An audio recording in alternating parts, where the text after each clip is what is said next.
ഒരു സംശയമാണ്. സംശയം വന്നു കഴിഞ്ഞാൽ ഒന്നും ചെയ്യാൻ പറ്റില്ല. അതായത് കോൺഗ്രസിന്റെ അഖിലേന്ത്യാ ജനറൽ സെക്രട്ടറി കെ.സി. വേണുഗോപാൽ BJPയുടെ പ്രതിനിധിയാണോ എന്നൊരു സംശയം. കാരണം മല്ലികാർജുൻ ഖാർഗെയ്ക്ക് പകരം ഡോക്ടർ ശശി തരൂരായിരുന്നു കോൺഗ്രസ് പ്രസിഡന്റ് എങ്കിൽ തീർച്ചയായിട്ടും ഒരുപക്ഷെ ഇന്ന് ഒരു കോൺഗ്രസ് കൂട്ടുകക്ഷി മന്ത്രിസഭയ്ക്ക് കേന്ദ്രത്തിൽ ഭരിക്കാൻ കഴിയുമായിരുന്നു. ഒരു സാധ്യതയാണ്. ഇവിടെ ഇപ്പോൾ കാണുന്നത് കേരളം വ്യക്തമായ ഒരു വിധി നൽകിയതാണ്. അത് ആര് ഭരിക്കണമെന്നും ആരാൽ ഭരിക്കണമെന്നും ഉള്ളൊരു വിധി നൽകി. ഇപ്പോൾ നാം കാണുന്നത് തെരുവിലെ യുദ്ധമാണ്.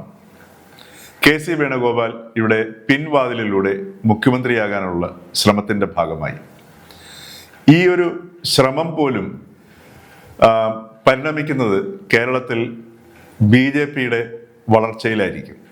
വിശേഷിച്ചും CPM തകർച്ച നേരിടുന്ന ഈ ഒരു ഘട്ടത്തിൽ.